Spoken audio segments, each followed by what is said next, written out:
दोस्तों अस्सलाम वालेकुम। राशिद साहब हैदराबाद से पूछते हैं कि हज़रत हमारी कमाई में बरकत नहीं होती और जब सुबह हम सो के उठते हैं तो हमको बड़ी नींद सी आती है। तो मेरे भाई एक बात समझ लीजिए, नबी करीम सल्लल्लाहु ताला अलैहि वसल्लम ने जो कानून बनाया है वो हमारे लिए टोटल मेडिकल है, लेकिन उसको फॉलो नहीं करते। हम क्या करते हैं, दिन भर तो हम ऑफिस में दुकानों पर बिज़ी रहते हैं, उसके बाद देर रात तक मोबाइल चलाते हैं।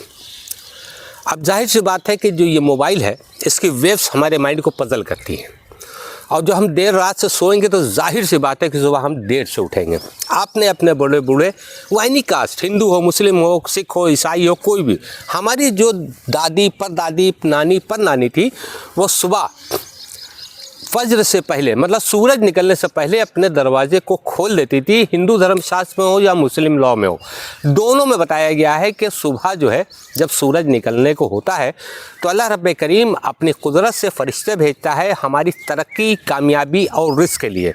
आज एक मामूल बन गया है कि 10 से पहले कोई सो के ही नहीं उठता, तो लिहाजा अगर आपको अपनी खैर बरकत के लिए बेहतर इंतज़ाम करना है तो टाइम से सोइए और टाइम से सुबह जल्दी उठिए।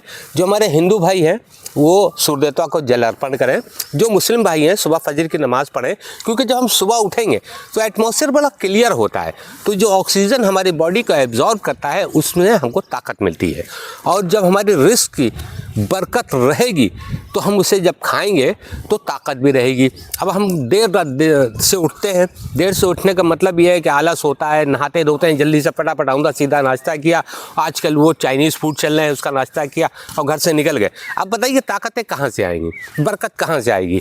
तो अगर आपको ये कमी को दूर करना है तो समय से सोइए, समय से रात को खाना खाइए, समय से सुबह उठिए।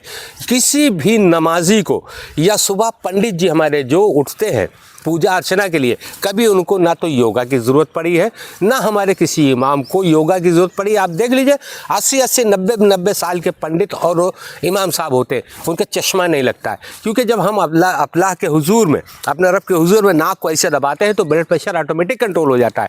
सबसे बेहतर आपके लिए योगा यही है।